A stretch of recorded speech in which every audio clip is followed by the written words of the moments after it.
रहा है कि अब लड़ाई शिव और राम की हो गई है, हम शिव हैं और शिव से ज़्यादा ताकतवर कोई नहीं है। भाई कैसे ये लोग धर्म का इस्तेमाल करते हैं राजनीति में और उसके बाद आरोप हम लोगों पर लगाए जाते हैं। अगर ये लोग भगवानों में ही लड़ाई लगा रहे हैं तो सोचिए इंसानों को किस तरीके से ये लोग बांटने का काम करते हैं।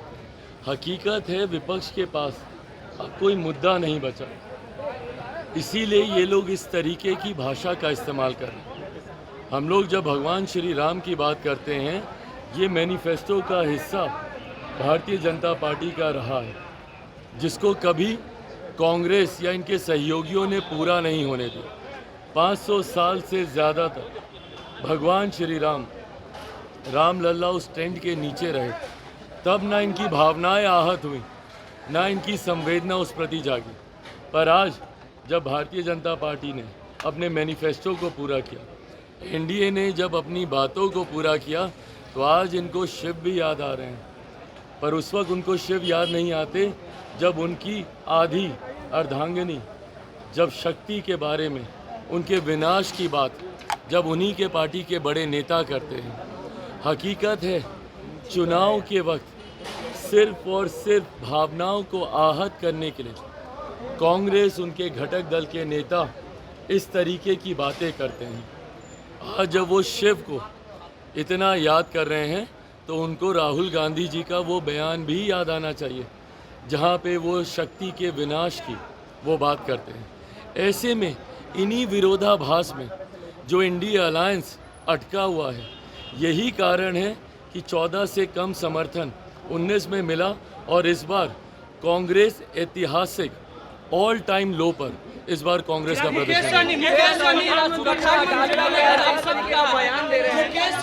प्रधानमंत्री जी को लेकर इससे ज़्यादा घृणित, निंदनीय, अशोभनीय और कुछ नहीं हो सकता। जिस तरीके से भाषा की सारी मर्यादा को तार तार कर दिया गया, और मैं बिहार की जनता से भी अपील करूंगा, और बल्कि मैं उन लोगों से भी अपील करूंगा जो संभवतः कम संख्या में ही सही पर आज की तारीख में जो इंडिया अलायंस का समर्थन कर रहे हैं, मैं पूछना चाहूँगा कि क्या ऐसी भाषा का आप लोग समर्थन कीजिएगा?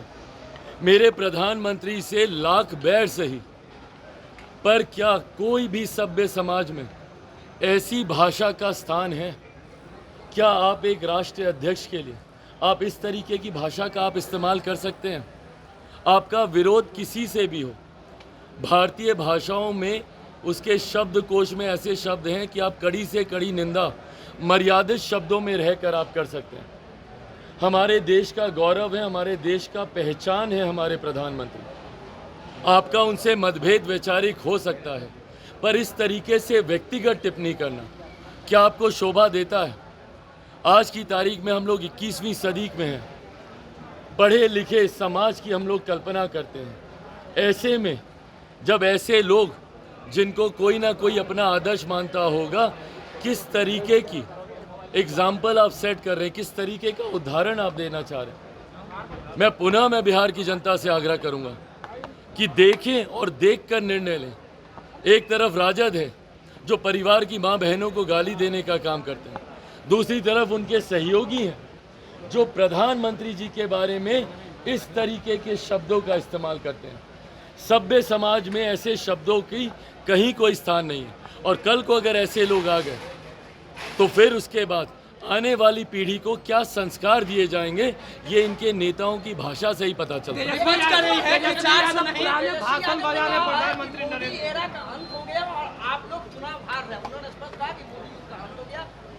सुनिए ना, 2014 का भी बाइट निकाल लीजिए, यही बोले थे।